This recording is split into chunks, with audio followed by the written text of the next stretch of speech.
All right, thank you for joining us.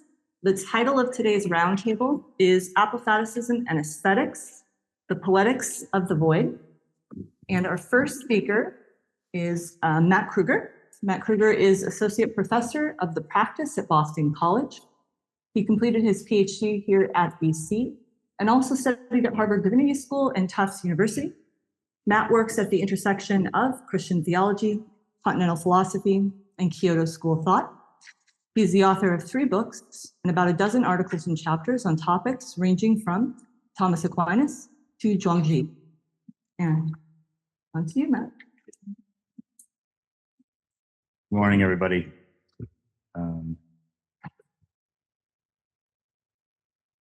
I wasn't quite sure who was going to come and how to pitch this, but I wanted to frame this kind of as an overview to what our 2 more illustrious thinkers will talk about in their presentations later on. But I wanted to give an overview of a couple of different approaches to what we call apophaticis, or nothingness in art and architecture and technology, and kind of thinking about how this can be made something of the everyday. Themes for this morning as Apophaticism and Esthetics, but thinking of apophasis in the sense of nothingness, impermanence, death, unknowing, and this question: how do you show things which are generally immaterial or non-material in artistic material form? How do you make absence present? As a starting point, I wanted to give a little backstory. The church on the right is Trinity Episcopal Church in Concord. I was a curate there for a couple of years. And while there, I hated the architecture. It's a very modern church built in the 1960s. And I was always struck by how empty it felt, that it was very much like this unfulfilling space.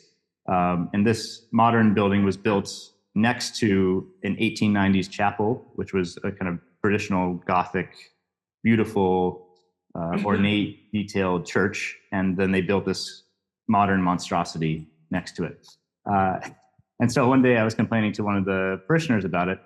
And he was like, the architect who I looked up, Pietro Beluschi, had traveled to Japan and spent a lot of time in Japan and was actually very inspired by Japanese architecture, particularly temple architecture. And what he wanted to do with this church was to do the same emptiness feeling that he found when he went to Japan in their temples. So he wanted to capture that sort of silence and perhaps death. So there you have a stone wall from a temple in Kyoto. When this parishioners explained this to me, I was kind of embarrassed because I was studying Zen Buddhism at the time, and I was like, I should know better. I should have understood what was going on with this architecture and what was happening. But maybe we didn't expect it in a Christian church in quite the same way. The idea that buildings could speak silence, right, that could speak emptiness, was a new concept to me. As a mode of transition, I'd like to talk about Nishitani's article on Ikebana. Ikebana being the art of arranging flowers. What he argues is that it is a distinctively Japanese art, and it is a form of art which is fundamentally different from Western approaches to art. I think we can take that as a provocative statement more than as a statement of fact, but it is an interesting idea. Why is it different? The beauty of Ikebana is temporary and intentionally temporary, right? The flowers are cut and then they wither and you throw them out before they wither. He says, it is a beauty which embraces time, a beauty which appears out of the impermanency of time itself. And then in contrast, he says, with Western art is ignoring the change wrought by time and desiring to remain no matter what. These works of art manifest a will to endure. Perhaps this desire or will to endure is present in the artist's urge to produce, and so we find it reflected in the work of art. So he does this kind of contrast where Ikebana, and as he'll go on to say, other Western or other Japanese forms of art are about embracing temporality. And instead of trying to achieve eternity through being an enduring work of art, there's a sense in which they make a different sense of eternity present in the moment by embracing life, death together. So this shift, he says, that to be shifted from the world of life into the world of death is for the flower a kind of transcendence, that the flower achieves something beyond what it would normally would. It achieves eternity by being dead. So we have life, death together without hesitation presented here. In contrast, he sees Western art as trying to present life and denying the lengths of eternity, decay, movement, all that kind of stuff, change. Maybe not, but it is a challenging idea.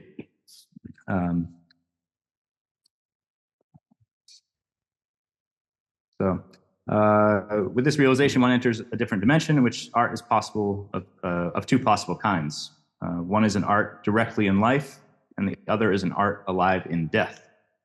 In other words, one kind of art seeks eternity by denying temporality, and the other tries to unveil eternity by being thoroughly temporal. The former arises out of natural will or desire of life, this kind of Western willing that he sees as indicative of most, especially Enlightenment forms of thinking. And the latter arises out of emptiness, right? Which has severed that will or willing portrayal or representation of reality. So in order to do this kind of art, it requires an emptiness of self, or a recognition of the emptiness of the world, emptiness of all things.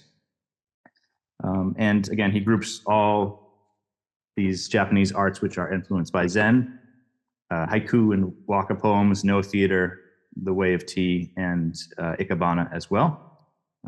Just by way of advertisement, if you've ever wanted to understand no theater, Ueda Shizutaro has an excellent article where he describes what it actually means. It was very helpful for me to get what was going on. All right, now let's change gears again. And we're going to talk about an aesthetic looking and what do we see when we see something. And what do we see when we see a hydroelectric dam? I think it is a very different experience than looking at cut flowers beautifully arranged, or a church. Heidegger talks about the technology, and I think he's wrongly characterized as anti-technology. That doesn't quite get at what he's doing. But what technology does to us in terms of our aesthetic engagement with reality is the question. When we see technology, it is concealing. Right? It is something which hides the world. And it drags us into this phrase I'll keep coming back to, the realm of the orderable, right? If you see this, you can see this in at least two directions. But if you see this as, a monument to human control or power, right? This is a power plant, like it's creating all the electricity that runs everything. This is a great achievement, right? That we've been able to harness the natural world to produce. So in that sense, it's an indication of human control. The counterpoint, or the other point of view, might be to say, yes, it is an indication of human attempts to control, and it's therefore, a negative kind of thing, a false aspiration of humanity to try and take hold of nature and rule it. Both of those points, I think, miss what is actually going on for Heidegger and technology. The point is not to say this is bad or this is good. The point is that what does technology make us look at the world? How does technology do it? And so I characterize this technological kind of concealing as an anti-apophatic impulse, in the sense that when it pushes us to think about order and control, it pushes us into this realm of the orderable. It pushes us into a metaphysics. And Heidegger kind of talks about technology as metaphysics incarnate, right? That it is that sort of representation of things. So the problem of technology is not merely that it exists, And Heidegger's not a Luddite. He's not thinking we should get rid of technology. The problem is it distracts us from this whole non-metaphysical sides of things, that when we see an object of technology, we cannot see the non-metaphysical parts of the world. So what's the alternative? Heidegger's discussion of the thing. I'm sure you all are sick of talking about the jug. Probably you've had to do this many times before. But there is something here that bears mention, especially in relation to what I've just said. When we look at a jug, we can reduce it to a few different things. We can think of it in terms of its functions, construction. We can think of it in terms of scientific understanding, right? Heidegger introduces these things in that article on the jug, the thing, and then kind of goes through why they're not quite capturing what's going on. Part of what he says is the thing which makes the jug is the void, right? The empty space, the nothing in it. And the other part of what makes the jug able to function differently than technological objects, at least in our current situation, is that the jug can thing. And this could get us into a whole discussion of the fourfold and all that, but I'll save you from it. More importantly, in this discussion of the thing, all of a sudden we get a reference to Meister Eckhart. And the question is kind of like, what's Eckhart doing in this discussion of the thing? He says, Meister Eckhart accordingly uses the word Ding, the Middle High German for thing, as much for God as for the soul. God is to him the highest and most elevated thing. The implications of this are kind of like, what if we took an Eckhartian approach to things in the world? In particular, this approach of letting. Instead of asserting what a thing is, we let the thing be. And that's something that Eckhart is trying to get us to do, right? I pray to God to make me free of God. I let God be God. Let things be things. So it's a relationship which moves from an active representation to a letting, which allows the thing to reveal itself to us. This is what Heidegger thinks we are not capable of, or we struggle with technology, right? We can't let the thing be. We instead look at it as a matter of control, order, representation. So everything that is technological currently pushes us into ordering, pushes us into a mindset of metaphysics, whereas things push us, at least temporarily, outside of that world. Just as another example of a thing, the bridge, which is another favorite topic.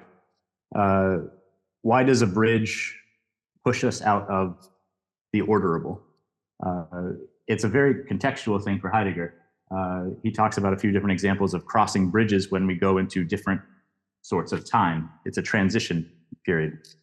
So in his discussion of Hölderlin, Andenken, remembrance, he talks about one thing, Hölderlin returning from a festival in Greece, right? Returning from the old gods and moving towards this new point. And what is enacted is a different sort of time, a whiling.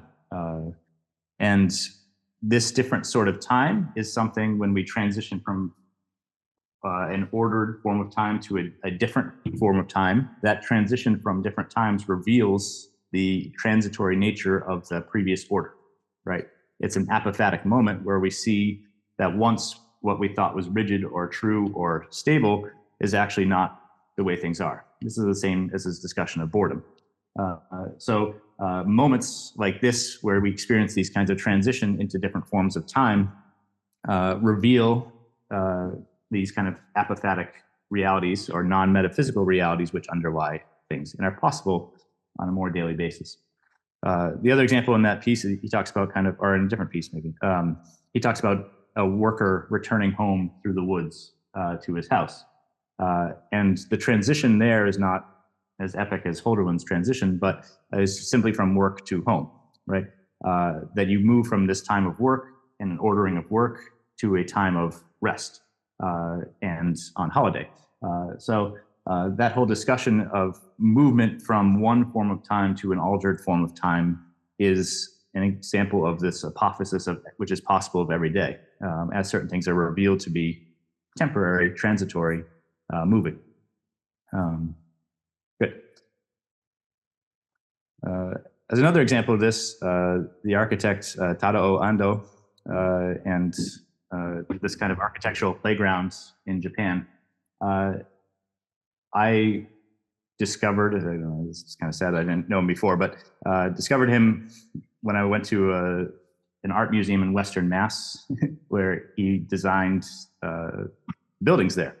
And one of the things I read while reading up on the building was that he always likes to include moments where you feel like you might die into his architecture.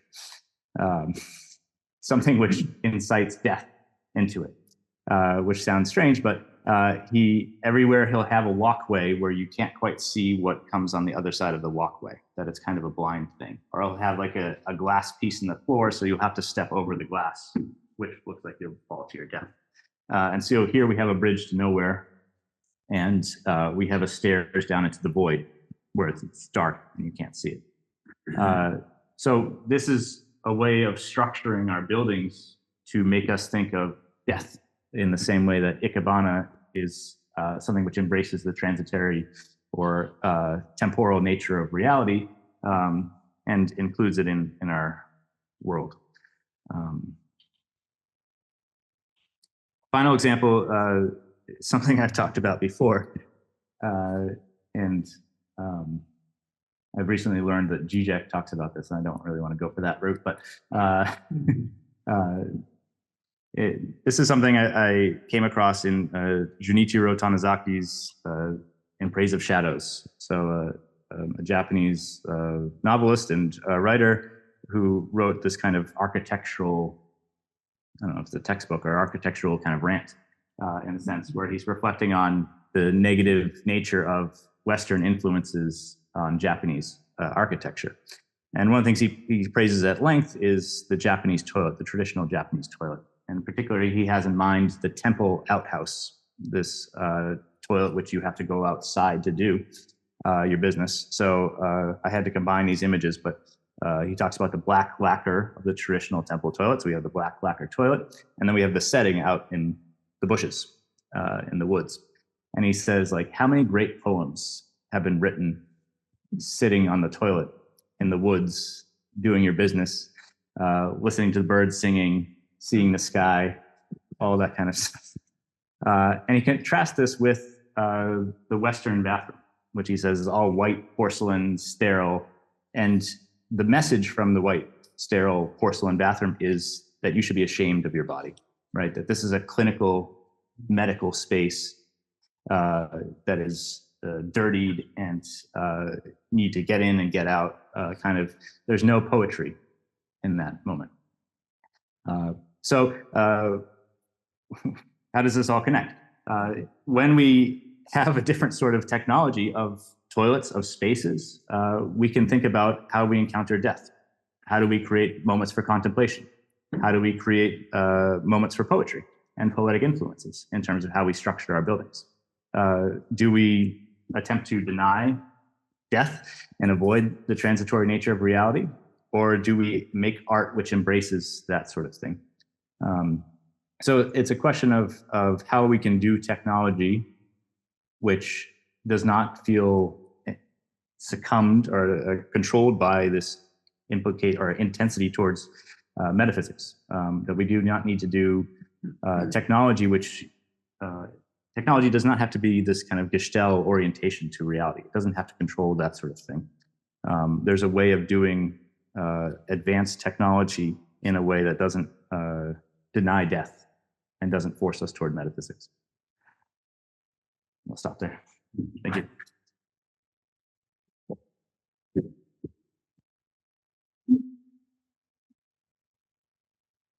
So while we're queuing up our next presenter's PowerPoint, I will introduce him. His name is Amador Vega, and he is professor of aesthetics and art theory, holds the Joan Miró Chair in Contemporary Art at the Universitat Pompeu Fabra in Barcelona, His writing, teaching, and research imagine new relational and descriptive possibilities in the field of aesthetics, drawing together philosophy, theology, and the vocation of the negative in art and literature. Since completing his PhD in philosophy at the Albert Ludwigs Universität in Freiburg and Breisgau, he taught in the UPF Department of Humanities since its founding in 1993 and held visiting professorships at the University of Chicago, the Université Saint-Joseph in Beirut, and the Karlsruhe University of Arts and Design, as well as teaching regularly at the C.G. Jung Institute at Zurich. He curated several international exhibitions, including Raymond Lull, The Thinking Machine, at Barcelona's CCCB in 2016, and Dialogos, Raymond Lull and the Ars Comunitaria at the ZKM, Center for Art and Media in 2018, and the École Polytechnique Fédérale de Lausanne in 2019. His books include a study of Mark Rothko, a book on the Poetics of Rainer Maria Rilke, a translation of the sermons of Meister Eckhart, now in its 12th edition, and his 2005 Jorge Oteiza lectures on art and the sacred. His most recent books are Dialogos, Ramon Lull's Method of Thought and Artistic Practice, El Final de Elegia, Lectura de Rilke, his keynote lectures at Mexico City's Universidad Iberoamericana, and Tentativos sobre Evaluación, Ensayos de Estética y Religión, published in 2020. Thank you.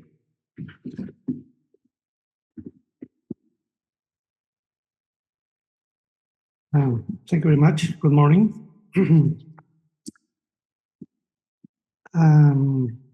I've titled my presentation, as you can see, Variations on an Apophatic Aesthetics. And that is precisely what I would like to offer here, variations and iterations of the central question of all negative aesthetics.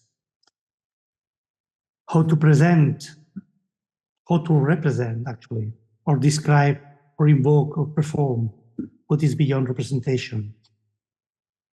For painters, how to work against painting. That's one of my the main questions here. How to work against painting, against solid form, or how to render the problem of an absent body. That central question of Christian theology, which from the Song of Songs to Michel de Certeau is where, ubi, where is the body? It's the absent body. That's the principal question of my research here today. I'm going to show you some short texts of Meister Eckhart and other philosophers, together with some pictures. But I start with a bit of background. When I began translating the German sermons of Meister Eckhart in 1990, it was there that I came across some of my foundational concepts of thinking about visual art, sculpture, performance art, and poetry. Exactly in the negative E. Working closely with Eckhart's sermons, I asked myself what kind of art could represent those explosive metaphors. I told yesterday about this expression of Hans Blumenberg, explosive metaphors, Sprengmetapher. I asked myself what kind of art could represent those explosive metaphors. Metaphors of nothing or emptiness. What would art have to do art? Eckhart has a kind of technical vocabulary for abstraction and defiguration of images. As we saw yesterday, one of his expressions is image without image, Bilde and Bilde, or Entbildung. Actually, is a verb. He uses the word Entbilden, sich entbilden. We have to, and that's in imperative, already in imperative. You must dich entbilden. You must yourself disfiguring. That's what was for me so interesting, no? Build on the build and build on, and perhaps for us as an echo with Simone Weil, Ungeschaffenheit. No? Perhaps you remember the Simone Weil, Gravity and Grace, the creation, to make something created pass into the uncreated. Well, this word, decreation, that's a neologism for Simone Weil, comes from Meister Eckhart in his idea of Ungeschaffenheit. God created the world, and you have to decreate it, the same creations. You have to return, to give back God, to God, the creation. But it's not a kind of destruction. The creation is not destruction, as Simone Weil have seen. It's a kind of negation, of negativity. It's a kind of detachment from the world. You have here one of the most interesting texts of one of the followers of Meister Eckhart, Heinrich Soise, or Suso. He was Dominican as well, in the 14th century. And look at this text, how to make an image of that which has no image. How to find the means for what which has no means and which is beyond the reason in the senses. Look, the German, the medieval German. This is Gebilden, Bild mit Bilden Austriebe. In modern German would be austreiben. Is to extract. It's something that you have to. It's something that has to be born. We are going to immediately to this point of to birth. No. I have here some more same examples and created and geschaffen. That's Simone Weil. And back to this picture of, I love this picture especially, Anish Kapoor, the Anglo-Indian sculptor and artist. No? The Healing of St. Thomas. That's not a sculpture, that is a room, an empty room, but with the motif, with the motif of the wound. Always with this narrative or background, historical background, or evangelical background, biblical background, the healing of St. Thomas. But Anish Kapoor talks about the curative power of the wound and of a need to separate the object from its objecthood. To separate the object from its objecthood, to create in the work a kind of open field, without the work losing its, that's a quotation, its resident narrative, the healing of St. Thomas. Kapoor's title, Apart, this sculpture is clear of all references to the scene of the Passion, and yet the wound still gestures to an opening and vanishing point. That's central for me. And mysticism or mystical experience is a kind of vanishing point. No? It's kind of disappearing. You have to look for this body. No? It's a place of passage of transformation that Eckhart puts in the terms God's exit is his entrance. Gottes Ausgang is sein Ingang. It's a kind of liaison between exit and entry. That's the sculpture of Anish Kapoor, the Healing of St. Thomas. And that's a previous work on the same motif, separated from its historical and narrative background.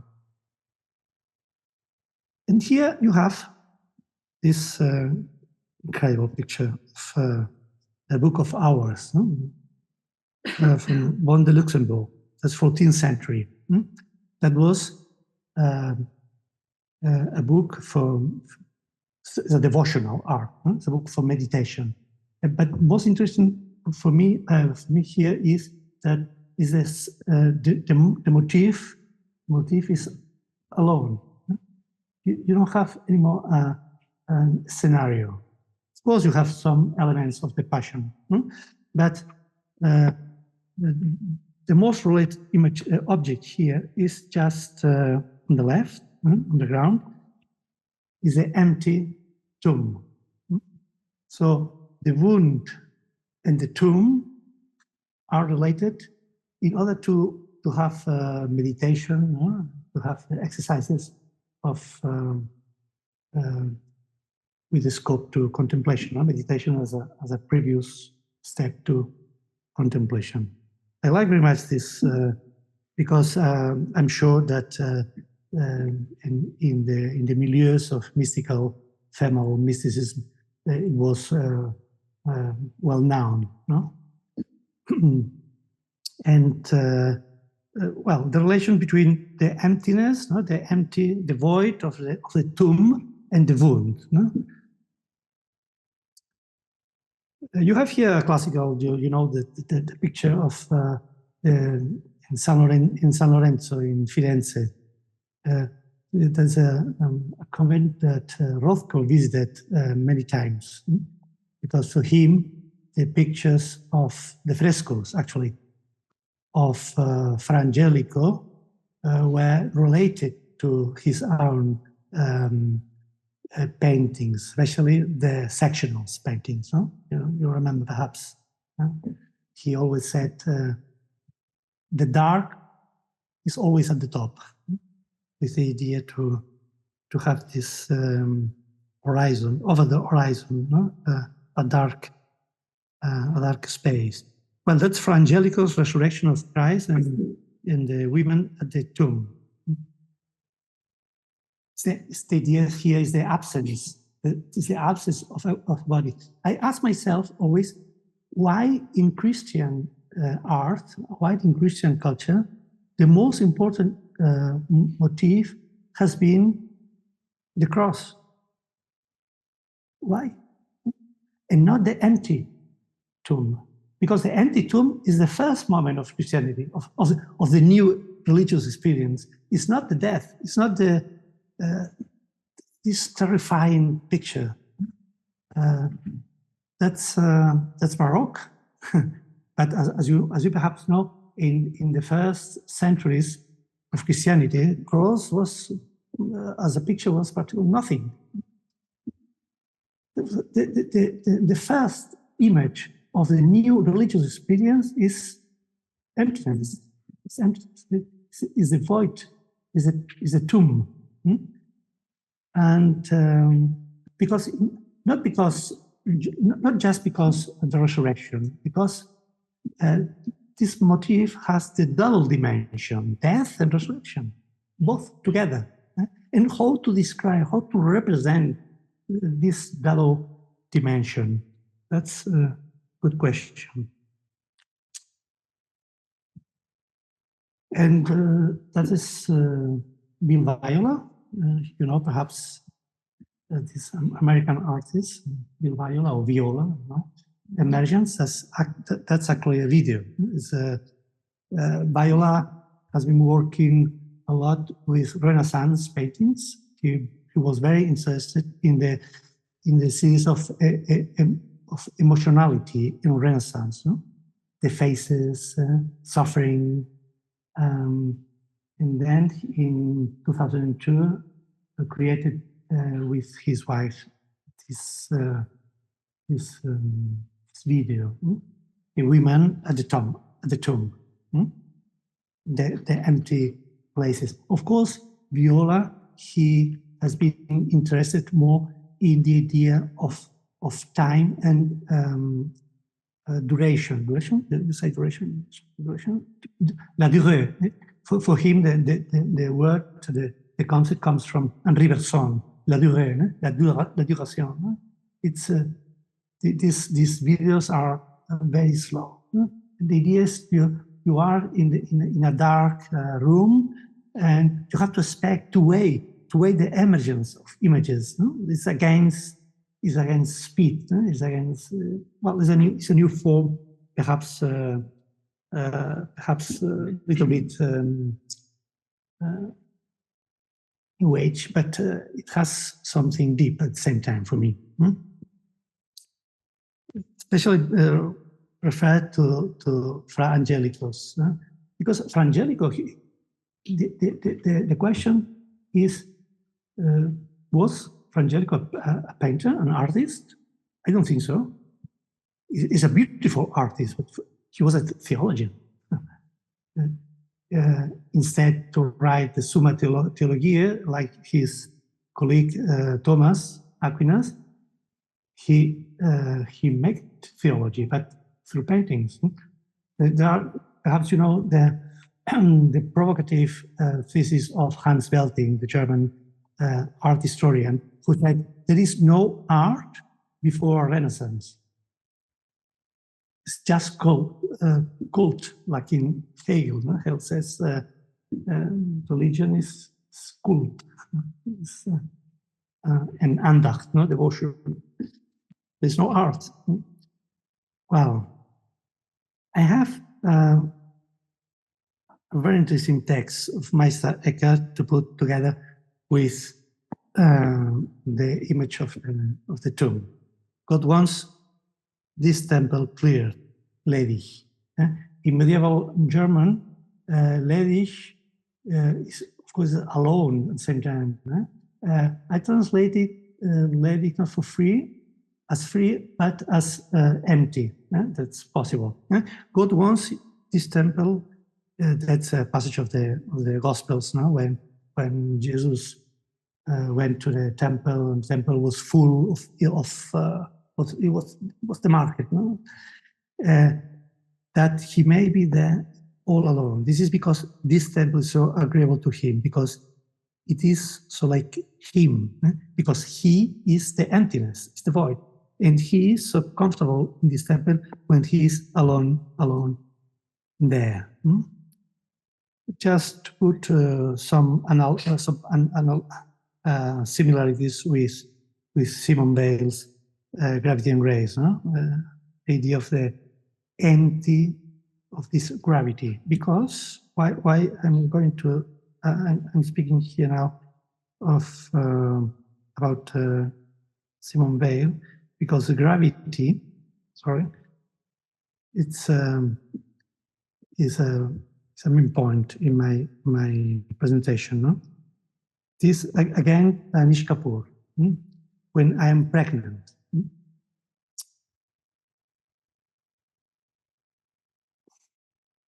Read this text of Meister Eckhart together with the image, the picture. It's not the picture, the sculpture of Anish Kapoor. No, he's writing about the virginity of Mary. Virgin is as much as to say a person who is void of alien images, as empty as he was when he did not exist. No? But the most surprising is that for Eckhart, more than to be virgin, more important is to be fruitful. That's the idea is that the things are born in the emptiness, in the void.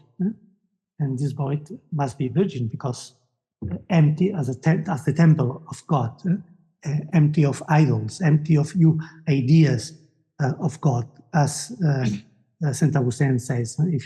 If you think that you understand what is God, that's not God. No? That's an image of an idol God. No? If a man were to be ever virginal, he would be unafraid. That's and that's one of the most complicated sermons of Meister Eckhart, trying to write the exegesis of St. Paul's vision in the Way to Damascus. No? He is explaining 4 different ways to describe nothing. He said, surrexit autem saulus de terra apertisque oculis et nihil videbat. St. Paul saw the nothingness that is God. But look, this text, when the soul is, you can read it better than me. But at the end,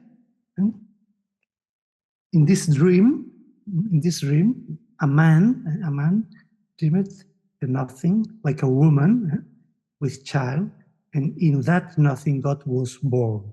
He was the fruit of nothing. God is the fruit of nothing. Well, the empty place in the body of Mary is again Fra Angelico's Annunciation in this beautiful picture in Madrid, Museo del Prado, with the light coming out from paradise. That's the scene you have together, paradise, and the new man, to be born in Mary. And we want to show you this a couple of sculptures of this Basque Spanish sculpture. Jorge Oteiza, not so well as Chillida, but it's the same school in country Basque. Chillida was fascinated with the negative way, and he really assumed this way, because in the 50s, when he won the prize of the Biennale in Sao Paulo, and all galleries in New York wanted to have the works of Oteiza, he said, no, I abandon. I try to translate in English. I am with empty hands. Now, I have just empty hands. And the rest of his life, 50 years, he tried to formulate theoretical, this kind of emptiness. That is, I translated the title, I don't know if it's correct. There's a series of metaphysical boxes. That's the title of this series. And that's an homage to Leonardo, or in this case, to Fra Angelico. That's the room of Fra Angelico's Annunciation. You can see here better, both together, Fra Angelico's on the right, and Jorge Oteiza's metaphysical box. Or sometimes the title is Portrait of the Holy Spirit. But we have the narrative resident here, the context, the background, and there the empty boxes, because it's a contemporary art. Fra Angelico is for me abstract as well. It's not that not figurative art is the only abstract art. Fra Angelico's here is abstract because, as you know, abstract, abstraere is to separate. It's like in Greek, aphides is a kind of selection, to select some elements. And Jorge Oteiza in the 20th century must represent the same idea, but in a defigurative and abstract form. There's the Roscoe Chapel, a cold place, must say, cold place, but with these colors, you perhaps know the history of this place. The Couple de Menlil, they wanted to pay for a chapel in the University of St. Thomas in Texas, and in Houston. And the first idea was to build a Catholic chapel with Catholic motifs and figures and iconography. And Rothko said, no, I prefer to have a chapel for anyone, for everybody. And actually, today is a place for concerts and for anything. But it's interesting to see that at the end of his life, that's he committed suicide in 1970, and at the end of his life, he was so attached to not to the picture, not to the figurative art, but to the structures, to the triptychon. And a triptychon, as you know, there's a kind of book. It's temporality, it's narrativity, as Ulrike says. It's narrativity. It's something that it's impossible to avoid the thing, das Ding. It's here. Obviously, the colors of the passion, no? It's sadness, and at the same time, in Rothko's paintings, I have now just that. That's the last works of the dark paintings. There's a photography of his studio the day he committed suicide, and the night before he had a party with friends to show them the last works, dark paintings. This melancholic, probably. Melancholy is not the only reason for this sad end, no? But it has something to do. No? Julia Kristeva, as you know, has written very well about melancholy in painting, and Matthias Grunewald and other. I chose this text of Rothko because Rothko is well known as a painter, but he has an incredible book that his son discovered in 2004. There's a manuscript, that's publishing in, I think it's in Yale University Press. Look this text about repetition, constantly reproduced in image. Then the nakedness, that's the same, for me, it's the same concept of and building, to disfigure yourself. In Latin would be imagine denudari. It's to make nude your image. But for should be no appearance of the abstraction. He's speaking about abstraction itself. We would constantly reproduce only its image. I said yesterday something about repetition. I'm going just to finish to show you a couple of pictures of one of my favorite artists, Pierre Soulages. Look, that's 2012. Pierre Soulages died 4 years ago. He was 104 years old. It's amazing. The last exhibitions at Pompidou and at Louvre were incredible. He's been working only with black color. Only with black color, with the materiality of black color. And he discovered, or he says that he invented the term ultra noir. Ultra noir is a noir, but it's at the same time beyond noir. No? It's like in metaphysics, it's supra. It's but it's not. No, it's beyond. Ultra noir. I like very much this neologism of Pierre Soulages. Here's a detail of another picture, and this text of the same Soulages. No, it's a metaphor. A peinture is a metaphor. Well, I finished now with a thought, reflection and question in this disordered exposition,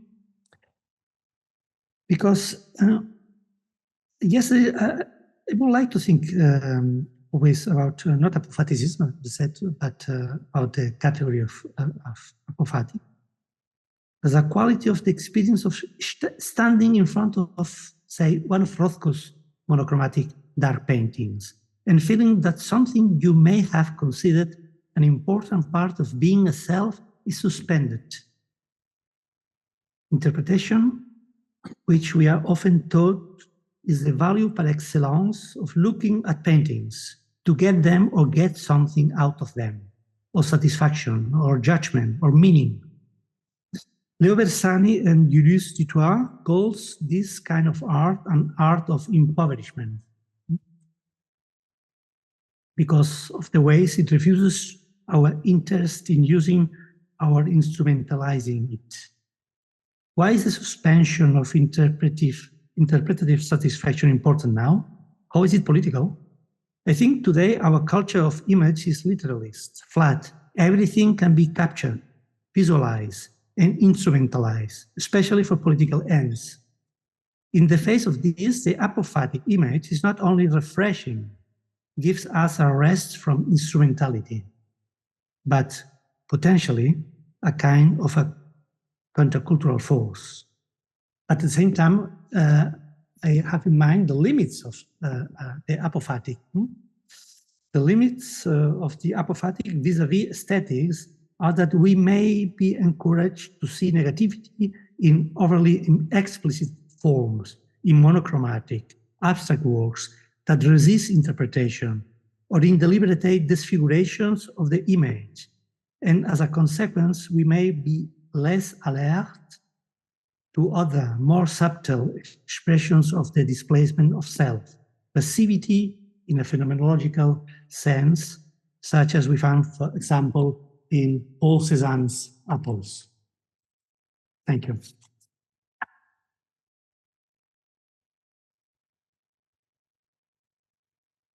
Thank you so much. Our third presenter today is Richard Kearney, who holds the Charles B. Seelig Chair of Philosophy at Boston College and has served as a visiting professor at University College Dublin, the University of Paris and Sorbonne, the Australian Catholic University, and the University of Nice. He is the author of over 24 books on European philosophy and literature, including 2 novels and a volume of poetry, and edited or co-edited 21 more.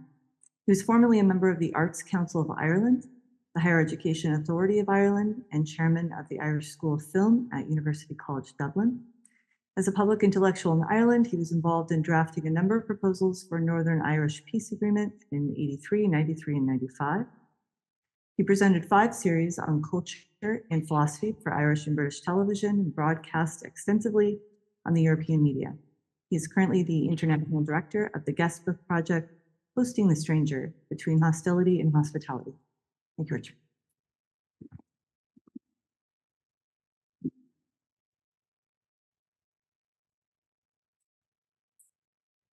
Thank you, and thank the organizers. I'd like to thank the organizers of this conference for inviting me to join the conversation.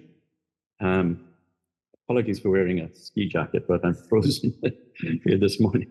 I'm going to be talking about the poetics of the void in relation to the word, to poetry, which I hope will complement and supplement what the previous speakers, Amador and Nach, have had to say in terms of the poetics of the image. So let me begin with a poem by Jared Manley-Hopkins. Elected silence, sing to me, and beat upon my horlid ear. Pipe me to pastures still, and be the music that I care to hear. Shape nothing, lips, be lovely dumb. It is the shut, the curfew sent from there where all surrenders come, which only makes you eloquent. So in this poem, Hopkins is describing, as best he can, how an elected silence can lead to a new kind of eloquence. And in the first stanza, the elected silence sings to him, to me. It's the me in the accusative. Whereas in the last line of the poem, Johnny makes you eloquent. It moves from the me to the you. So if Hopkins begins by speaking in his own voice, he ends by being addressed by the music of silence that he cares to hear, and that only makes him eloquent. So what we have is an anaphasis, a speaking again, that comes after an apophasis, where he has been literally struck dumb or instructed to be dumb by the silence of music and the music of silence. So that's what interests me. It's what I'm going to try and talk about in this short intervention. The movement from apophasis to anaphasis. Because there's always a risk when you move from apophasis to anaphasis, from a first naivety to a second naivety, a first speaking through silence to a second speaking, that you might end up in in aphasis. You might become aphasic. There's always the chance that there won't be a second speaking. You may remain silent. Some people who experience apophasis end up in aphasis. They become aphasic. The trauma is too much. And this includes interventions from the divine, which sometimes are voluntary, sometimes are involuntary. And we'll come back to that. Zechariah, Ezekiel are struck dumb by God. And they only speak again when God lets them speak. I'll quote one or two passages in that regard. So there's always a risk when you're in apophasis that you may stay in apophasis and even slide into aphasia rather than move forward to anaphasis. This particular poem, I think, of Hopkins is halfway between apophasis and anaphasis. And in his own work, he moved from two kinds of sonnets and between two kinds of sonnets. The dark sonnets, which were literally spoken from the void. Carry and comfort, no worse there is none. I wake and feel the fell of dark, not day. In which he writes the last lines, oh, the mind has mountains, sheer frightful, no man fathomed. Hold them cheap may, those who ne'er hung there. But anybody who has hung there knows what Hopkins is talking about. And out of the dark sonnets, which are always bordering on aphasia, the difficulty of saying anything at all, spring what he calls the epiphanic sonnets. And here, in a sort of anaphasis, he celebrates the beauty of all created things. In pied beauty, he celebrates all things counter-original, spare, and strange, things that we wouldn't normally see until we see them again, things we wouldn't say unless we say them again. In Kingfisher's Catch Fire, he famously ends with the lines about Christ as omnipresent in all things and all creatures, sort of mystical panentheism, if you will. For Christ plays in 10,000 faces, lovely in eyes, lovely in limbs, not his, to the Father through the features of men's faces. But it's not just men's faces. It's also kingfishers and dragonflies with which the poem begins, all created things. Hopkins himself described his poetic writing, and he published nothing during his lifetime, as an aftering, a seconding, a returning to abide again in the everyday. And this aftering or seconding is a very Hopkinsian original way of describing the movement of Anna, which in the Oxford English Dictionary is described as up, back, again, anew, in time and space.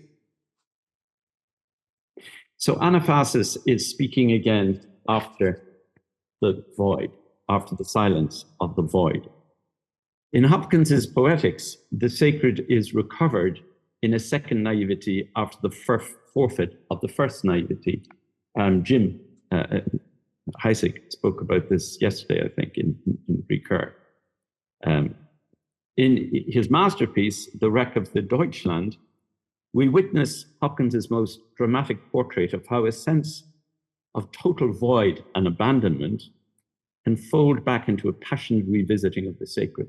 It describes the drowning of a ship with nuns aboard in, I think, 1916 or 17. And in the very moment when the nun is drowning, she cries out, "O Christ, Christ, come quickly," which is her anaphasis in the moment of voiding, in the moment of abandonment. And in this moment of descent and void, we find a moment of ascent, anabasis and anaphasis, a second yes to the no of dereliction. I quote Hopkins, "She was calling, O Christ, Christ, come quickly. If the shipwreck, then a harvest. Does tempest carry the grain for thee? For the lingerer with a love glides lower than death and the dark, a vein for the visiting of the past prayer, pent in prison, our passion plunged giant risen." This refers to the resurrection of Christ and the resurrection of the nun in this very moment of wreckage, decreation, void.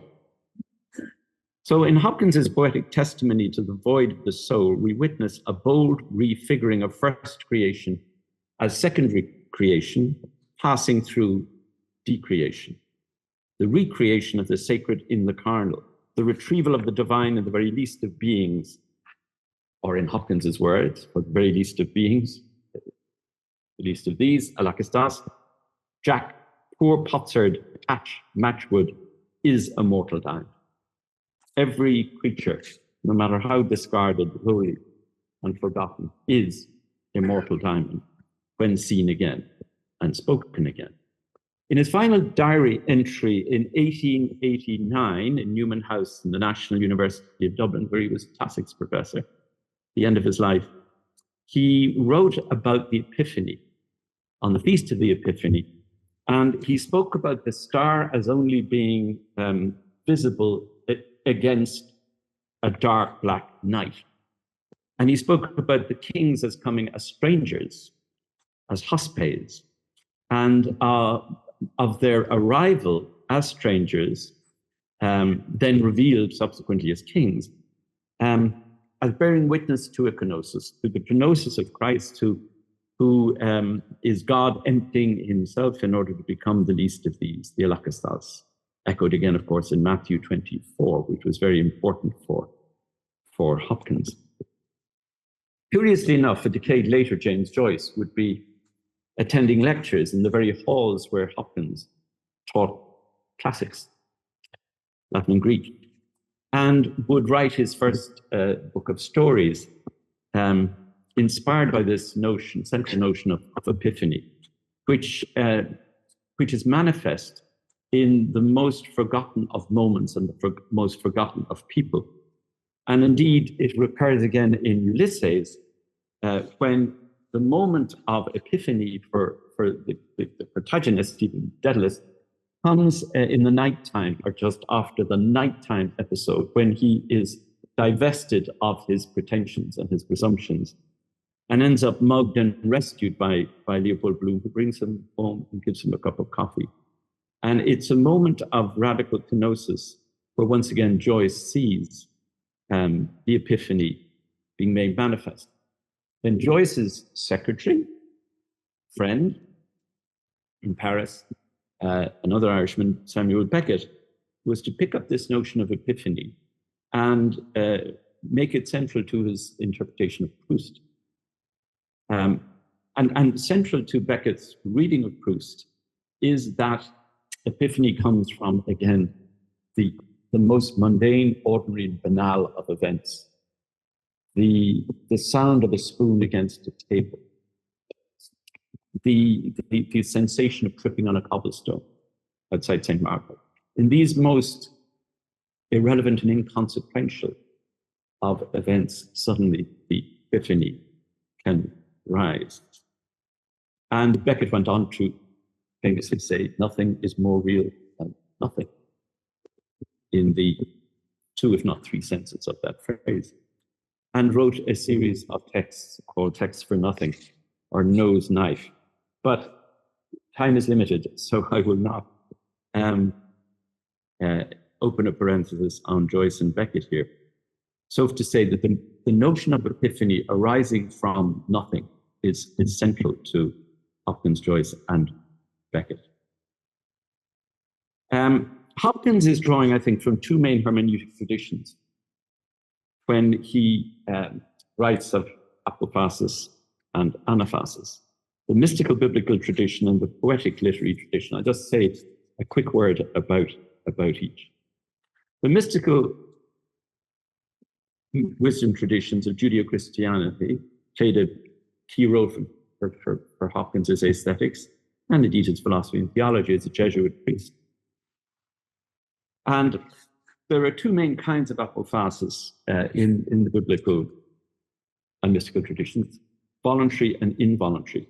The involuntary are instances of being struck dumb, an involuntary silence. So in Ezekiel 3:24, the Spirit came and said, I will make your tongue cleave to the roof of your mouth until I speak with you again and open your mouth. Ezekiel has no choice in the matter. He is struck dumb by God, and his mouth is opened again by God.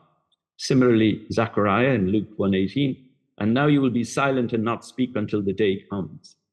And as you recall, George, his famous scene where he writes the name of John on the board before he recovers speech. Voluntary apophasis is equally present in the mystical biblical tradition, Judeo-Christian tradition, and this is what Hopkins calls elected silence. Think, for example, of Abraham on his way to Mount Moriah, famously dramatized by Kierkegaard in Fear and Trembling, the author of which, the pseudonymous author of which, carries the name Johannes de Silencio, it's John of Silence. And Kierkegaard makes much of the fact that Abraham does not speak on his way to the summit of Mount Moriah. Those 3 days with Isaac, he does not speak to Isaac. And he has not spoken to Sarah before he left, nor Eliezer. He cannot speak, or he chooses not to speak. It's an interesting mix of voluntary and involuntary, but I think for the most part, certainly for Kierkegaard, it is voluntary, because he knows what he is about to do is unspeakable. Jesus Christ in his life also moves frequently between apophasis and anaphasis. He is silent, the 30 days of the desert, experiencing his dark night. He is silent before Pilate. And he is silent on the cross for the most part until the moment of death, when he cries out, first, atheistically, why have you abandoned me? And second, anatheistically, unto thee I commend my spirit. Again, a movement from apophasis to anaphasis. And in the mystical tradition, Christian tradition at any rate, that follows, but it's also true of the Jewish tradition, mystical traditions, we have 2 figures who particularly influenced Hopkins. John of the Cross, whose experience of the dark night is famous, but out of the dark night comes the Canticle of Canticles, some of the greatest writings of Spanish literature. And of course, Meister Eckhart. Amador has already spoken about Eckhart. And as you know, he was very influenced by the experience of the Beguines of apophasis and the dark night of the soul, yielding to a mysticism of the everyday. And the Beggars, giving us our word beggar, who carried empty bowls and refused to possess anything. And this notion of the empty bowl, of course, becomes crucial for Eckhart. This notion of Gelassenheit, Abgeschiedenheit, kenosis, voiding oneself of selfhood in order to be that virgin that then becomes the pregnant man, woman who yields the fruit. But first, the empty bowl, the empty womb, the empty tomb, out of which, through the moment of decreation, Abgeschiedenheit, letting go, let's be another way of saying, another way of seeing. Now, many in this room, Joe O'Leary, Amador, no doubt Jim Heisig, Sheila Gallagher, and others have written about mystical theology. Indeed, in 1919, in this very room, Sheila Gallagher was orchestrating and directing her conference on metaphor making and mysticism, the annual conference of the Mystical Theology Network, where many of the themes that we're discussing in this conference are already manifest, and it's an interesting sort of continuity of conferences. I think so many of the themes this morning echo many of the themes discussed in 1919. And a great occasion for philosophy and theology to come together with studio art and other faculties and disciplines here in Boston College. Let me end with a brief word about the influence of the poetic literary tradition for Hopkins in terms of this dialectic of apophasis and anaphasis.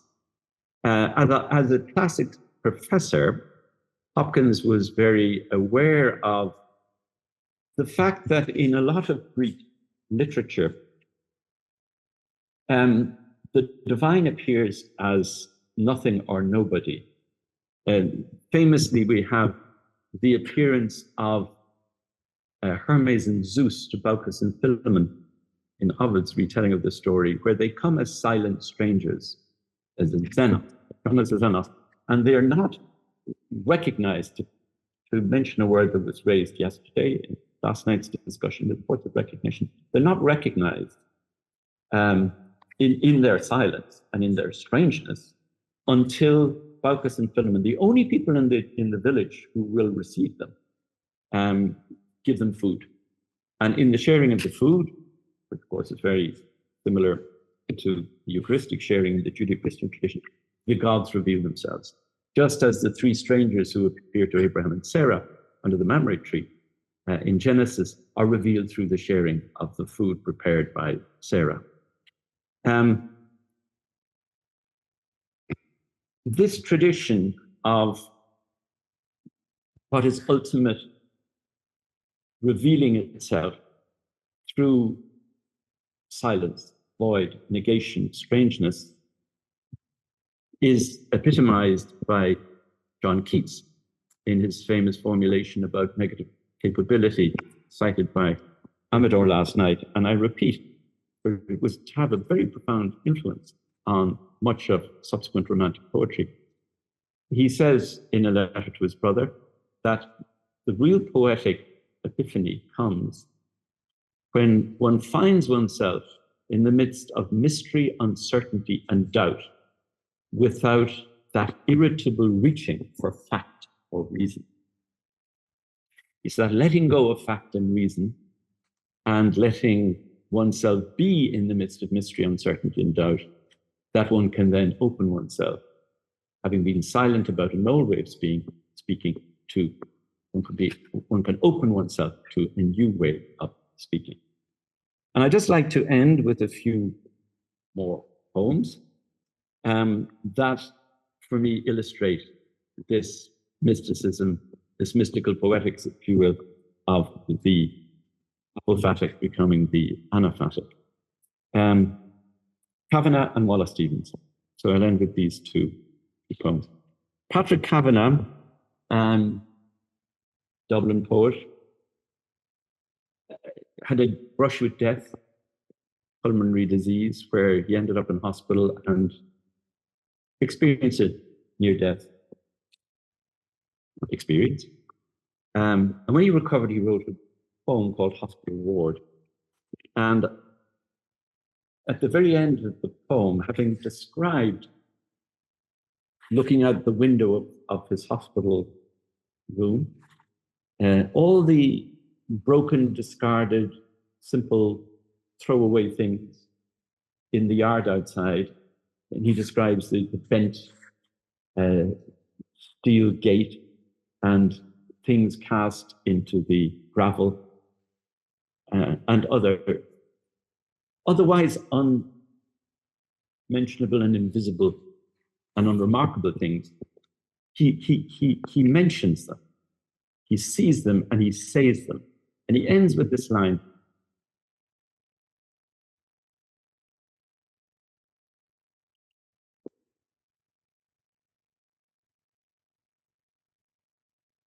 saying these things is the love act and its pledge to snatch out of time the passionate transitory. Snatch out of time the passionate transitory. But he first has to experience the transitory, i.e., his mortality, his death, his near death, in order to then appreciate passionately the passionate transitory. Naming these things is the love act and its pledge to snatch out of time passionate transitory. And exiting from the hospital ward, he goes on to the canal bank in Dublin, sits on a bench and writes the canal bank walk home. O unworn world, enrapture me, encapture me in a web of fabulous grasses and eternal voices by a beach. Give me ad lib to prey on self-consciously with overflowing speech, so that my soul may be woven from a new dress, woven from green and blue things and arguments that cannot be proven. Arguments that cannot be proven. Without that irritable reaching up after fact and reason. It's the same thing. And it comes from the experience of the moment of decreation, the experience of the moment of gnosis, of the void that can lead to the fruit of the womb. And I end finally with a poem from Wallace Stevens, The Snowman. One must have a mind of winter to regard the frost and the boughs of the pine trees crusted with snow, and have been cold a long time to behold the junipers shagged with ice.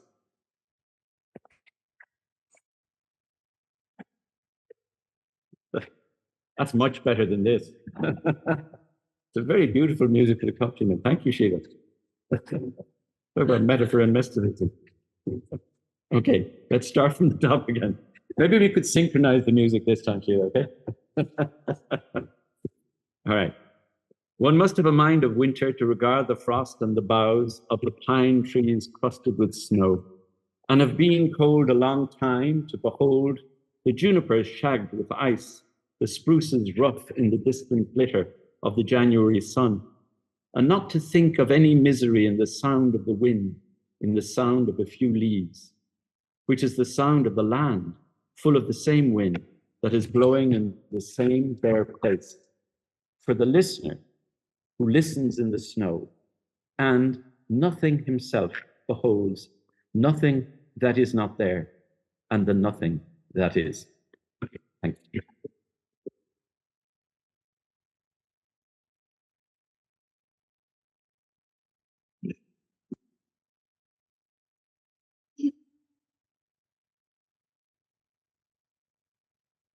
So much, all three of you, for your illuminating presentations.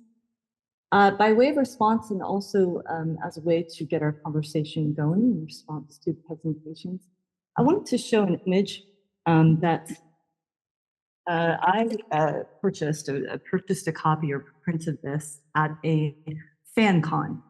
A fan con is a convention for fans of pop art, pop culture, gaming, etc. I picked this up last year.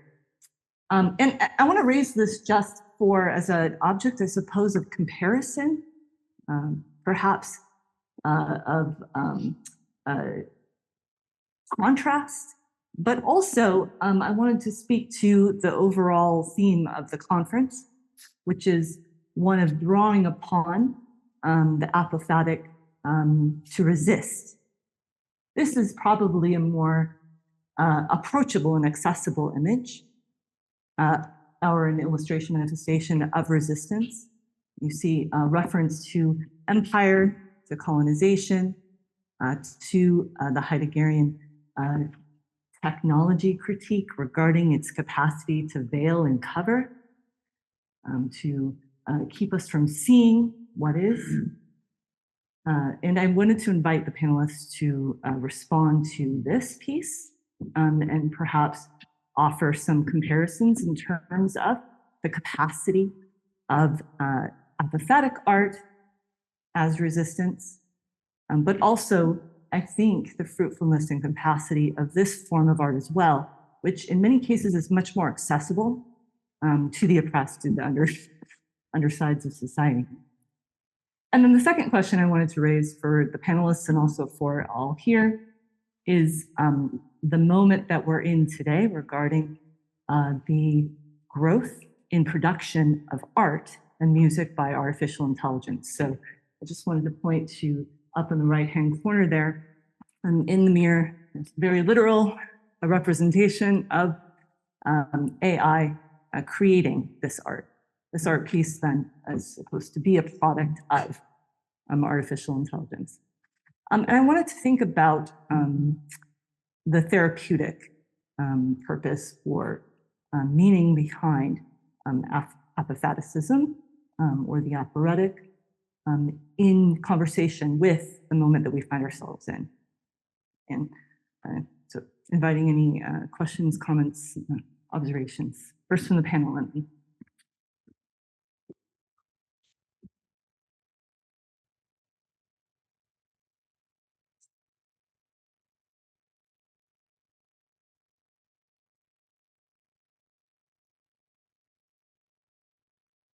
Just as a quick response, is this AI generated or not? No, this is, so the artist's name is Ariana Perez, and she's a Venezuelan artist. I think there's a way in which, again, if we take our sense of the offices in our broadest category, this is an apophatic thing, because we're saying something like Marie Antoinette and mocking it, right? We're speaking it and taking it away and pushing it into a critical mode. So this is not simply a telling, but a telling and untelling through satire, which is aphoretic if it's nothing else. So I appreciate it. The other thing I would say is just on to your AI question. There's parts of me which like the pressure that AI art provides, because I do think it's clarifying about where art comes from in terms of intentionality. That sometimes, in contrast from what Ms. Kearney was talking about, there's an intention about the artist, that the artist has a goal to create or a message to convey, rather than this experience of apophasis, which leads to something which is involuntary, perhaps. And AI art is involuntary and unintentional, and that's the way all art is, in my estimation, or the way that art should be. We connect with something outside of ourselves or beyond ourselves, or something which is not limited to ourselves, and something is produced, and there's a channel or a vessel for it, but it's not something that we control. So through Heidegger's push to kind of say, like, stop trying to control everything and stop trying to reduce everything to a controlling, ordering principle, AI art is something which we can't control, and right now we feel threatened by it, or perhaps there's something we can see in that lack of control that reminds us of our own need to avoid trying to control everything. Just to add a quick word to that, I actually, and play devil's advocate, I don't know why that's apophatic. To me, that's kind of megapathic. It's hyperpathic.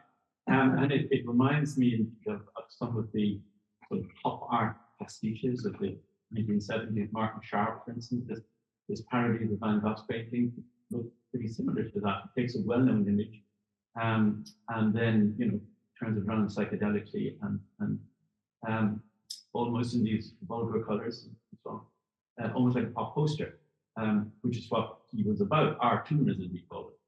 And secondly, you mentioned the image of AI at the back, but I see a person thinking there. And anyway, that's just, it seems to be, again, a hyper a reference or citation to representational art rather than apophatic art, which I would see as the contrary. Maybe you can go so far in the direction of hyperphatic that it does become apophatic in some sense. I don't know. But just coming to the second part of it, if that is an AI image, and I'd love to hear more about that, or refers somehow to AI.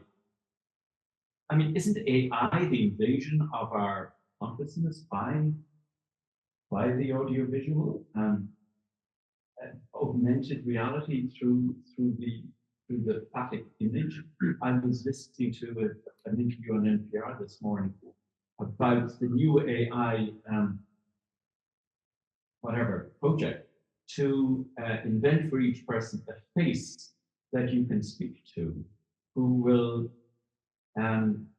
talk you through your sufferings and your pains and your medical ailments every day, because the assumption is, and maybe true, that you're much more assuaged by a face talking to you than just data. But again, it's the attempt to bring everything into the visual so that nothing is, as it were, left to the imagination. Anyway, that's just a devil's advocate, but thank you for the images. Thank you. I don't know. I have the same feeling as when I'm entering a Baroque church in South Italy. It's just as David said, it's a ruin. That is a necessary ruin, perhaps. It's mannerism.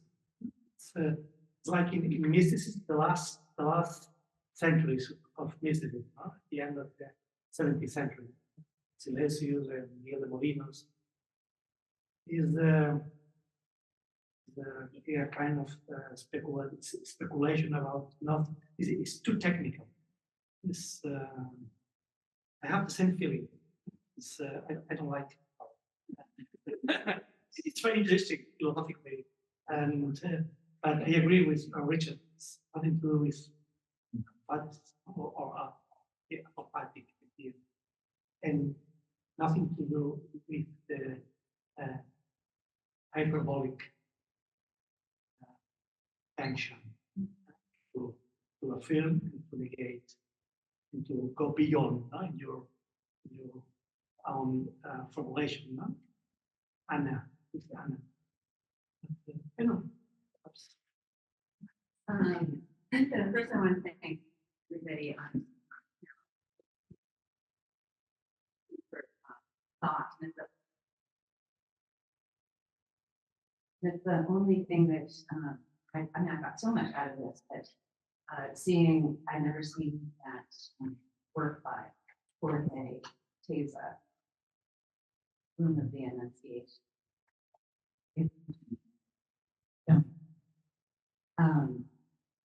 I would say yes. I'm in the camp that is anti-apophatic image I've seen in a while for a number of reasons. Professor Vega, what you said, we're talking about the apophatic being a rest from instrumentality.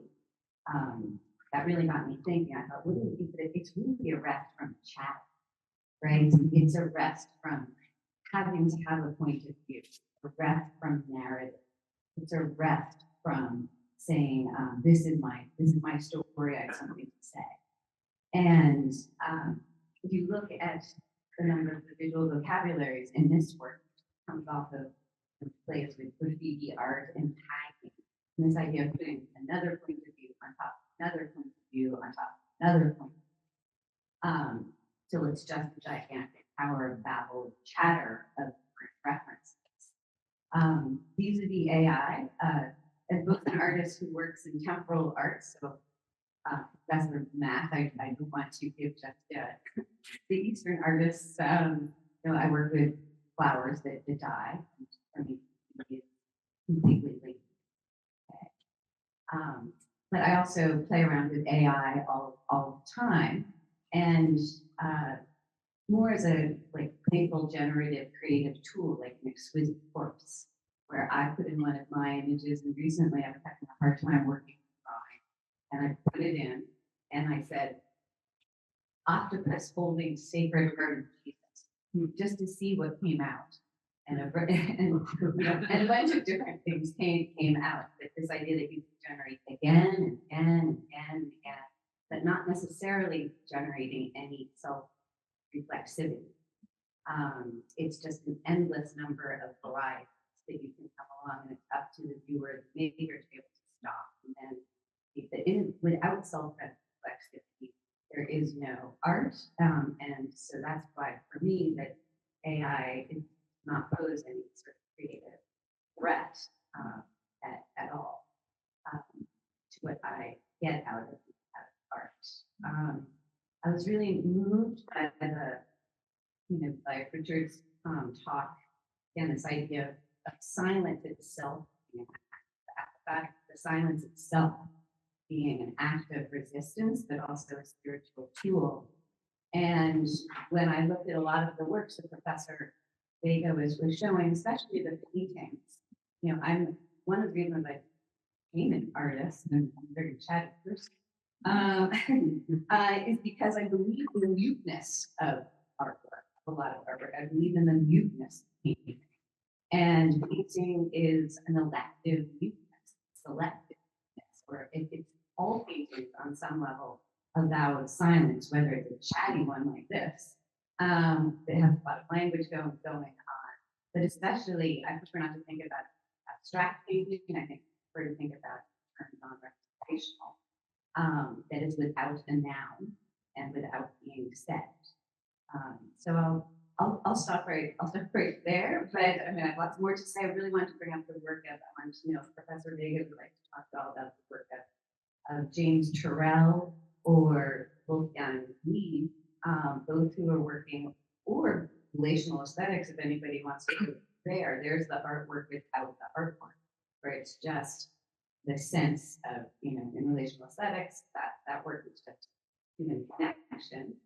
But it's a sense of sensing.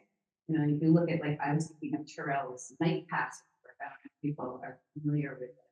The black room is a very, it takes a while for you're mostly aware of the void of the space, and then it takes a while for your eyes to adjust to be able to see kind of eerie the darkness beyond.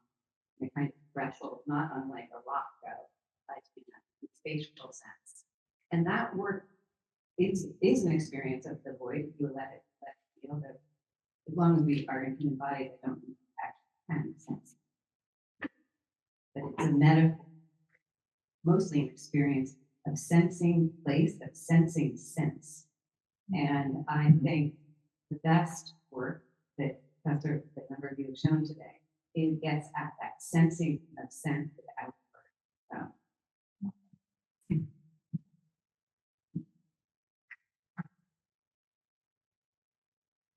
Yes, Turrell says, for me, is the next step from rock, the next, and yeah, like I said, sorry.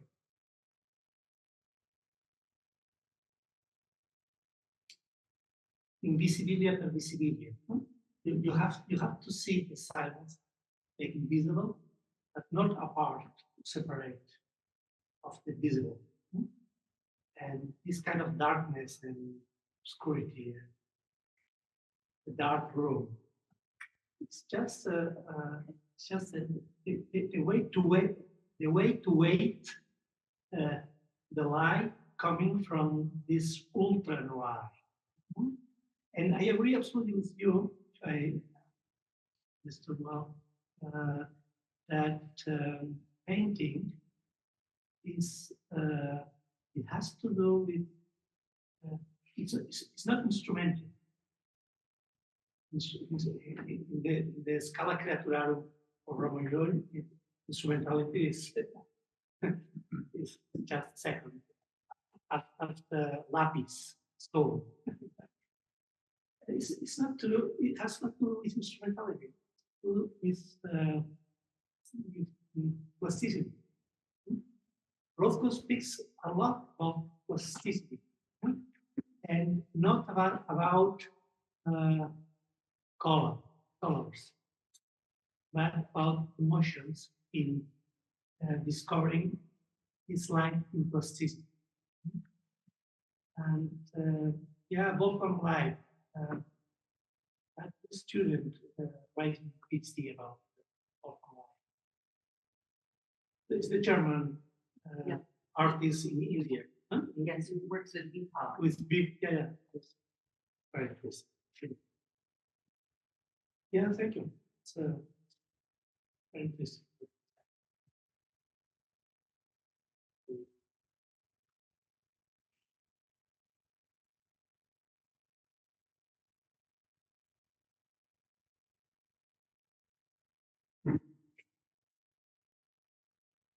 Okay. So I actually want to pick up a little bit on something Sheila at least alluded to. And the background for me is this. I'm not entirely comfortable talking about that as too much or exclusively related to problem language. I mean, how could I dispute that that's absolutely central? But I want to ask instead, I asked Jim last night after about the body, relation to the body. I also want to ask about the senses now. I don't want to leave this discussion so much about aesthetic, about bringing up the question of the senses. So I would like to ask about it this way. We could ask ourselves, what do we learn from apophatic iconography? We can also ask ourselves, how we learn. And I'm not sure that the experience of the kind of images you were showing us, the classical images, Amador, will teach us today the same way they taught people in the 13th, 14th century. It's partly a matter of context, the culture is shifting. But I think maybe the sensorium is changing as well. This is really what I want to ask you. The organization of the senses is probably different today than it was in the 13th, maybe even 17th, 18th. Yeah, I think first of all, shift into and out of culture of word and image. So let me try to be a bit more specific, and then I ask for your reaction, any of you, especially you. Something is changing about the nature of image as such in our culture. And we just heard in the discussion, your paper and in the discussion, two ways of getting at it. One is in contemporary culture. I think our students, for example, relate to images as more real than things that are presented in images. The image is now first reality culture to a considerable degree. It seems to be very strange sounding to us, but that's the impression. So there's something to think about there with relation to teaching function, religious function of apophatic iconography. The other example we could pick up is the sort of thing you're getting at when you talk about Rothko. You brought up Malevich yesterday, I think. We could add someone like Reinhardt, these black paintings. They're very cool. Not all of them, Rothko is kind of quiet to the senses when you stand in front of Rothko, but not for me in front of Reinhardt, Malevich. So what exactly is getting expressed there in that kind of apophatic iconography? What in the culture is being picked out there that seems to be very different from the 12th and the 13th century? I know that's a very big thing to bring up. As I said, I don't want to leave this discussion without thinking a bit about the organization of senses in relation to apophatic. Is it clear kind of what I'm getting at? Yes, it's a big question. I don't know if I have decided answers to your question, but Robert Rosenbaum, art historian in the 70s, put together two pictures, one of these sections of Rothko and another one from Caspar David Friedrich. It's the Mensch am See. It's the loneliness. No? And he asked himself if to put together two pictures separated from more modern century art was a kind of arbitrary analogy, or it had something to do with common capability to perceive the silence, the void of these two different pictures. Not informal, sort of. It was a critic of it was Panofsky who said that's pseudomorphism. It's to put together these the structures are similar, but the intention or the intent is different.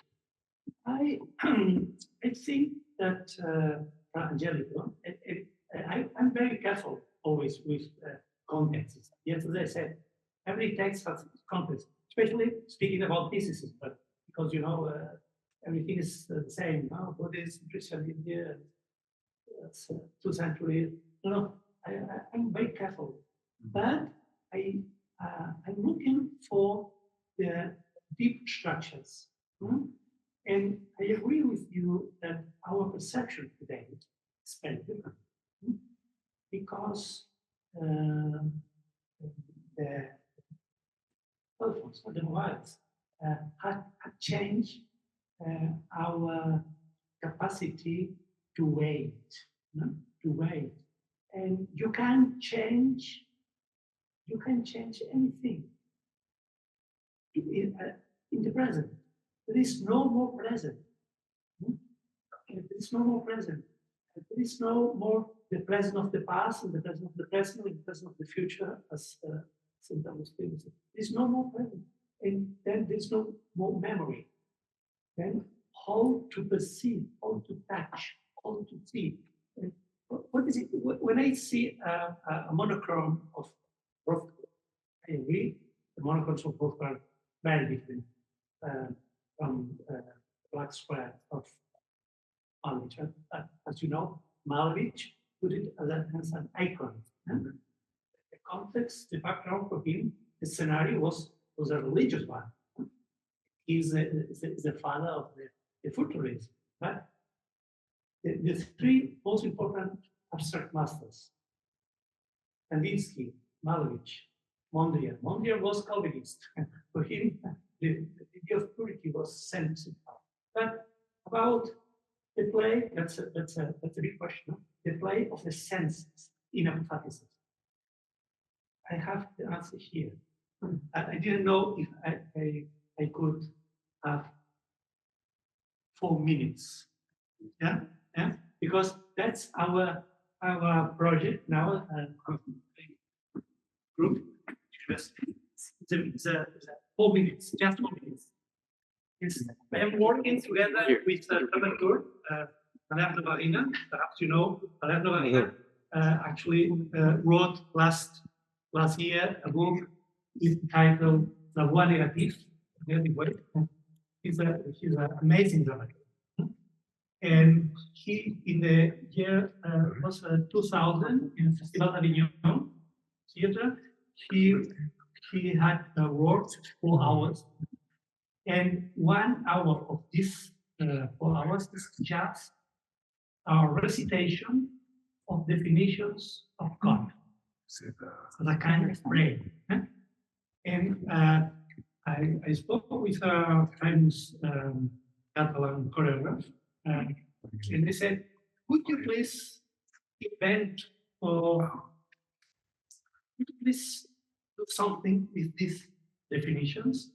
And in order to think about what does it mean today to give a lecture? And that's a lecture for me. It's a lecture on theology and art. It's a video here. Not yet. I think it must be a little video. Oops. If not, it's in Vimeo or What is it called? There's a little pen drive. Yes, it's not reading it. Maybe that's. Do you have my pen drive? Yes, it's right here. No, it will show up. Uh, Not for that or Mine's a little bold. absolutely. Because I mean, Don't do this. Yeah. yeah, so. Maybe I'll find a way to Oh, don't do- massage the question.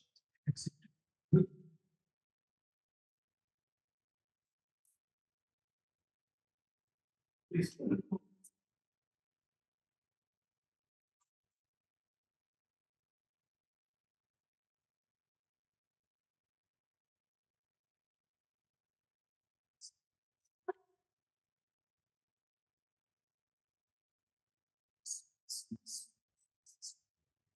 Just wanted to make a point. Where you'd ask the questions, why Christian art so much focuses on the cross, not on the tomb. And I think it's interesting to note the transition in artistic representation, but also in theology, different devotional motifs in Christianity, moving from a focus on Christ's overcoming death, the principalities and powers, or what is sometimes called the Christus Victor motif in Christian soteriology, to one that takes on a more juridical character, which focuses on the cross and sort of release from the penalty of sin. So there's a kind of correspondence, I think, between artistic shifts and the theological trends at the time, especially in Eastern context. I do have another question. But that's not. I do have a question. Maybe I'll just pose it. The one thing is, with respect to the poetics of Void, and Matt, in your presentation, we're talking about the sense of the modern recoil from that, from transitory. There is a way which we grasp as something that seems durable, representable, that offers us from the sense of the open-ended or that which would be a disillusion. I do think that part of what is important in early devotional art is laying out a certain kind of context in which persons could undergo an itinerary to enter into that openness and to feel in a way safe or invited lovingly. It doesn't mean that it's safe for all of our designs, and maybe very safe in that respect, but ultimately, God is our true harbor, or our true safety. And so there's a way in which devotional art has a way of leading us to that so that we can learn progressively on the grasp or to be relinquished of all of these attachments. But this is a very different prospect with modern forms of art that don't have that kind of, say, devotional matrix. And I'm wondering if there are some examples that you can think of modern art that might not be explicitly connected to, say, a devotional context, but which nevertheless are more inviting rather than, say, a presentation of the void, which might actually lead to egoic recoil, sort of an invitation. I think that there is a function of invitation for modern art that other things.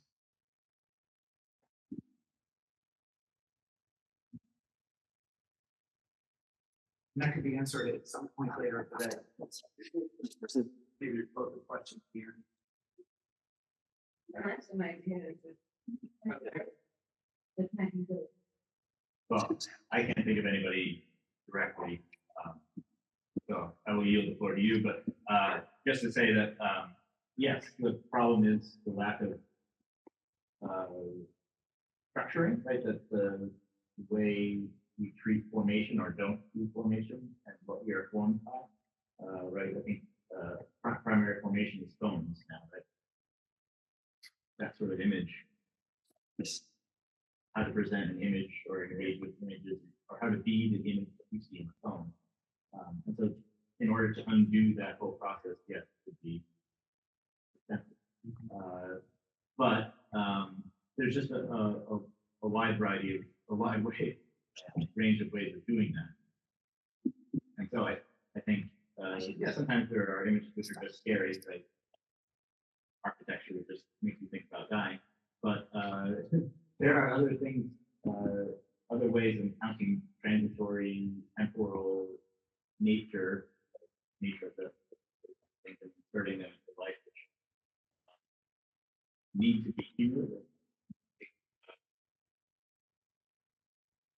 I talk about class all the time about things like Audubon Society farms, where you learn about where your food comes from. You get to watch a baby pig born in the spring, and you get to eat it in the fall. And that's the kind of encounter with death, which is part of life, which we don't really put it on.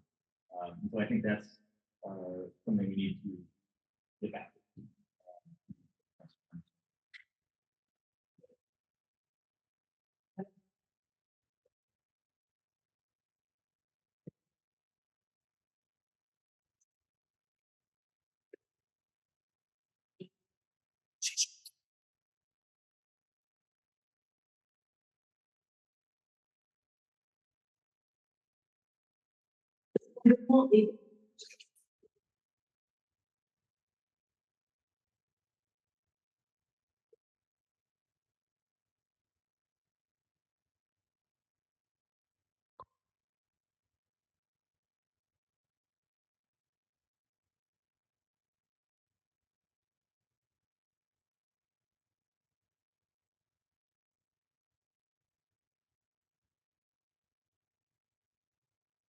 There's a first version in home. It's in process.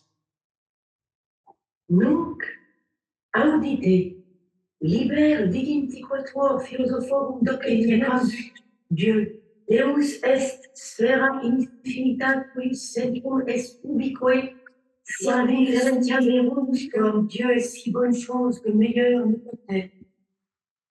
À l'anus de insulis, Saint Augustin fait observer que Dieu ne pense pas.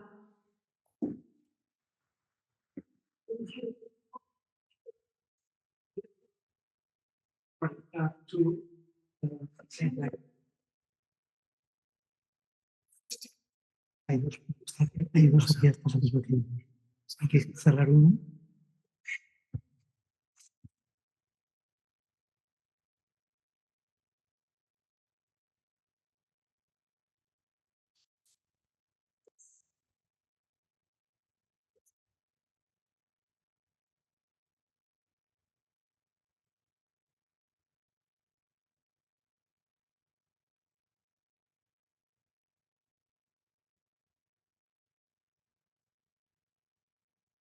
I'm sorry. Fix it.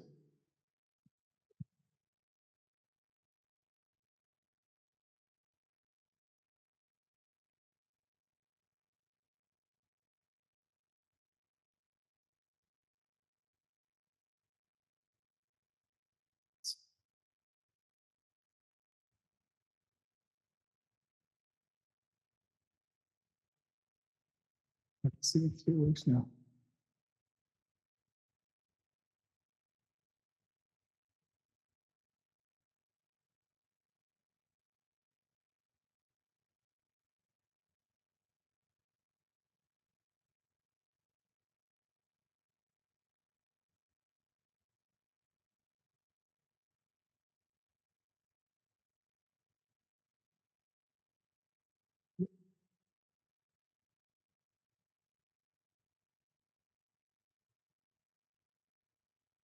Deus est sphera infinita qui centrum est ubique circumferentia verus quam.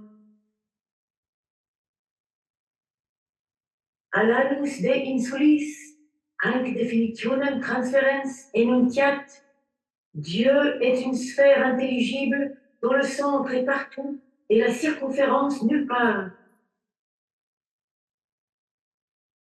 Ambroise de Milan note que rien n'est plus propre à Dieu que d'être toujours.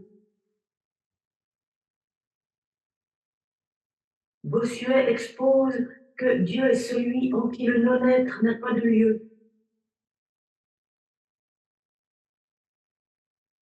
Rabbi Mandel de Kotsk s'interroge où donc habite Dieu. Dieu gîte là où on le laisse entrer. Jean Damascène constate que Dieu possède et rassemble en soi la totalité de l'être comme quelque océan de réalité infinie et illimitée. Leibniz affirme que Dieu est le fulgurateur des monades. Parménide précise que Dieu est exempt de tremblement et dépourvu de génération. Denis l'Aréopagite conseille de nommer Dieu d'un sobre silence. Eugène Pelletan remarque que qui dit Dieu ne dit rien.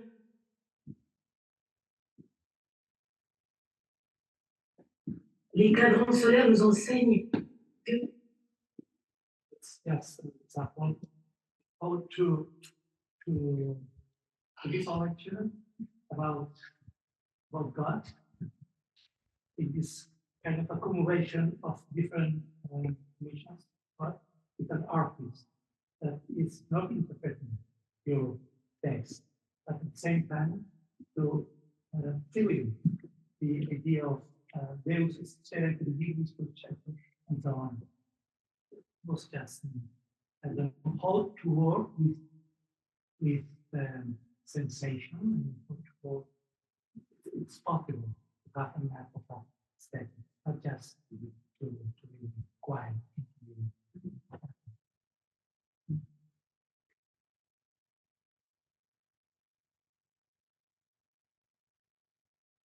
Very much to others and to all of you who taking part in the competition. People are adjourning for lunch. Is it here already? Yeah, right off that. Okay, excellent.